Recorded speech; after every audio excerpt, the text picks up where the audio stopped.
Wel, croeso cynnes ato ni yma I gylch y gwartheg ar fore dydd Mercher, a mae'r cystadlu wedi dechrau yn brydlon war y teg. Ac dwi'n mewn cwmni da bore yma, Helen Carpenter o Lansadwn, croeso atai. Diolch yn fawr, bore da. Ti yma nawr gyda fi ar gyfer y pare'r gwartheg godro, a mae'r brydiau I gyd yma nawr, yndyn nhw? Ydyn, 5 bryd mewn bore yma nawr.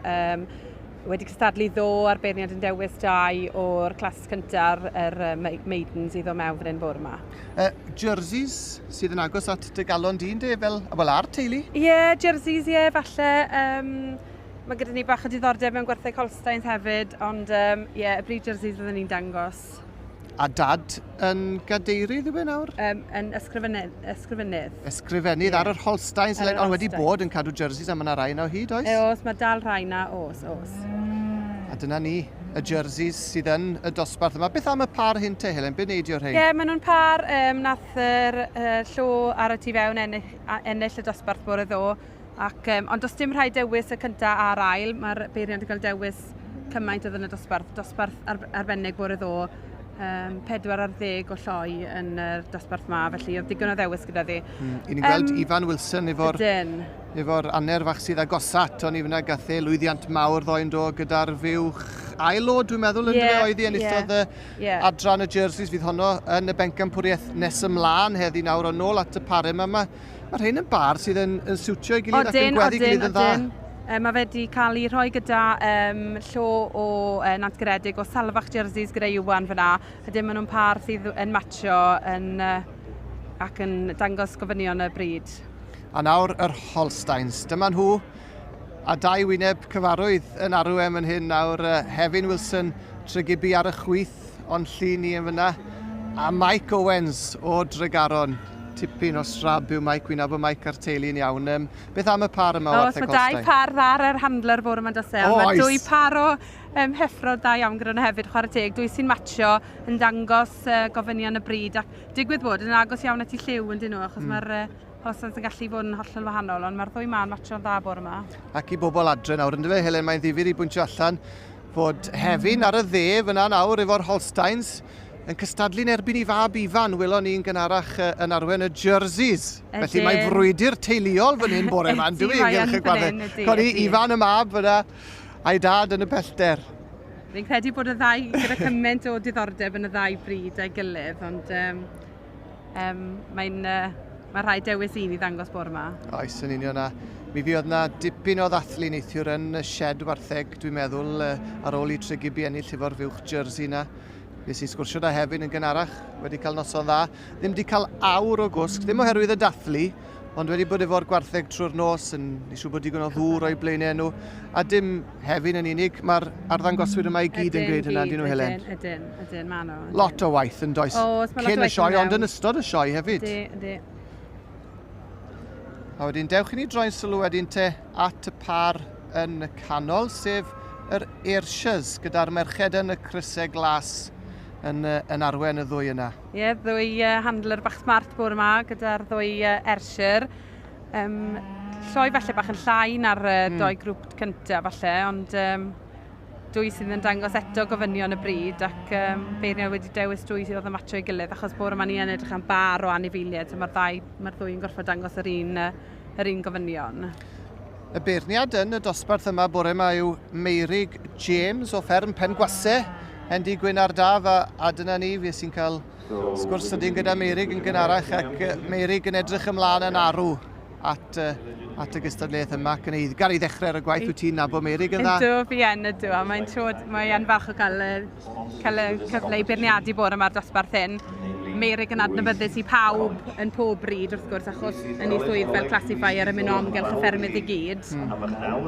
Dyma 2 aner neis fy'n? Ydyn, maen nhw yn matcho dda iawn. Ydyn, maen nhw'n 2 sydd yn cerdded yn dda gyda'i gilydd, yn dangos gofynion y bryd ac yn matcho'n dda bore yma. A bryd anghyffredin I fi ar y pen fan hyn, y Brown Swiss. Faint wyt ti'n wybod am y Brown Swiss? Faint elli di ddysgu fi fan hyn nawr, Helen? Dim llawer na ffodus, ond mae'n bryd sydd yn dechrau dangos bach o poblogrwydd yn dywi.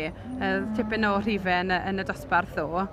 Yw un fywch mwy caled na rai o'r brydiau godro eraill? Fi'n credu, ond mae'n debyg iawn i'r jersey yn dywi yn gallu cynnychu llath off porfa ac yn... Ac o ran ansawdd y llath wedyn, yw e cystal ar jersey? Ydy. A mae'n fiwch fawr yn dwi? Ydy, mae'n fiwch sy'n tyfu'n fawr iawn. Mae'r Holstein yn fawr, ond mae'r Brown Swiss yn... Ddim yn bell ar ei hwnnw? Nadi. Ac yn felly, oherwydd yr gofynion, yn cario bach mwy o gryfder felly na'r buwch Holstein. Wel, dyna ni wedi gweld y 5 bryd yn y gystadleuaeth yma bore yma'r Holsteins, y Jerseys, Ayrshire, y Burgorn a'r Brown Swiss. A Merig James wrthi'n gwneud ei waith yn bwyllog ac yn gampus war y teg. Ond tipyn o ffordd i fynd o hyd yn y dosbarth yma, felly adwn ni bethau fyna am y tro. Helen, diolch yn fawr i ti. Diolch. Iawn i chi nôl ato ni yma ynghylch y gwartheg a pencampwriaeth y pare sydd o'n blaenau ni ar hyn o bryd, pare'r gwartheg godro.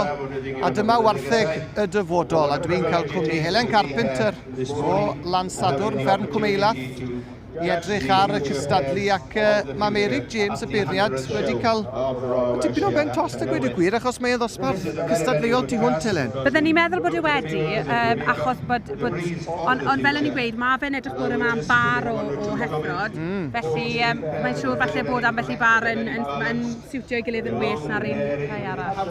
Mae Merig yn anerch y dorf sydd yma'n gwylio, a Merig wrth gwrs yn un profiadol iawn wedi bod yn mynd o gwmpas yn sgorio gwartheg Holstein yn dod rhai blynedd nôl ac ers rhyw 5 mlynedd wedi bod yn mynd ati i sgorio ac ati gwartheg o gwmpas y wlad, felly mae'n gwybod yn union beth sydd angen mewn bwlch fel hyn. Ydy, ac fel o'n i'n gweud, mae fe'n gwybod gofynion pob bryd, ac felly yn beirniad sydd yn mynd i roi o'i gore bore yma herwydd bod yn gwybod gofynion pob brydau sydd i gael. A mae tu ôl yr Ayrshire's yn fyna, mae'n mynd draw hefyd nawr at y Burgorn.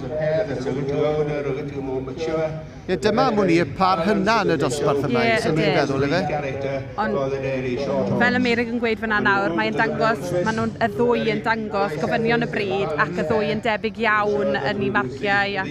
Rwy'n ti'n gweld hon yn mynd, Helen? Mae'n anodd iawn na bore yma, fi credu bod... Mae'n cerdded nôl lan, byddwn ni'n meddwl bod e'n mynd am yr Holsteins, ni'n meddwl. Mae nhw yn matcho dda iawn yn dyn nhw. Holsteins wedi mynd â hi? Ydyn maen nhw yn bar eithriadol, a rai gweud. Hefyn Wilson Tregibi a Mike Owens o Tregaron. Bydd y ddau falch yn ennill clas yma bore yma. O, bydda. Dosbarth cry tu hwnt ac i le mae'r gilwobr yn mynd? Dyna'r cwestiwn. Mae newydd gweud nawr bwy anodd yw i, ond mae fe'n gobeithio bod yn... Le mae e'n mynd? Mynd i'r Burgorn. Burgorn! War y teg ydyn. Wel, gwych. A mae rhain yn bar ar dderchog o wartheg Burgorn. A dyna ni, ni'n gweld Sean yn dyfe? Sean Drysgol Goch, mab y llywydd eleni, llywydd y sioe, Seimon. War y teg, mae Sean a Hannah'n cael wythnos o'r brysur a mam a dad fi'n credu yn y sied y gwartheg. Sean, bydd e'n y bencampwriaeth nes ymlaen. Maen nhw'n cael sioe lwyddiannus tu hwnt ac mae rhai gweud dosbarth cystadleuol a pencampwriaeth cystadleuol tu hwnt. Arbennig o fe. Wedi mwynhau hwnna fawr, mae rhai gweud. Helen, diolch i ti am dy gwmni. Mae yna fwy o gystadlu ddod, felly aros dafio os wneud i. Diolch. Diolch i ti. Wel, dyma nhw, pencampwyr y pare'r dyfodol hefyd. Mae'r llwyddiant yn parhau i chi. Wel ydi, mae'n start dda i diwrnod a weithio gallwn ni cadw fynd ar y Holsteins yn y rest o'r classes bore yma. I chi wneud tîm da? Maen nhw'n pad gwych dy gilydd, matcho mor dda, ar un teip o trysiedu, maen nhw'n lot o power yn nhw, masgwyn neis yn nhw, maen nhw'n waith llydan yn y rymp, a maen nhw hefyd promising o dan nhw. Yn union. Mike y Bryn, Tregaron, congratulations Mike. Thank you very much. Good start to the day like Kevin said. Yeah, very good start today. Let's hope he keeps going. What's the story with this effort? We bought her in December from the Black and White in Carlisle. So just new families, trying to get into new families. New blood, promising future. Yeah, I hope so, yeah. Well, cracking start today. Llongyfarchiadau, Mike. Nes i weld ti ma, da iawn. A gobeithio fydd y llwyddiant yn parhau, ynddi? Bydde, neis, bydde. Felly gael i sgwrs nes ymlaen. Diolch yn fawr.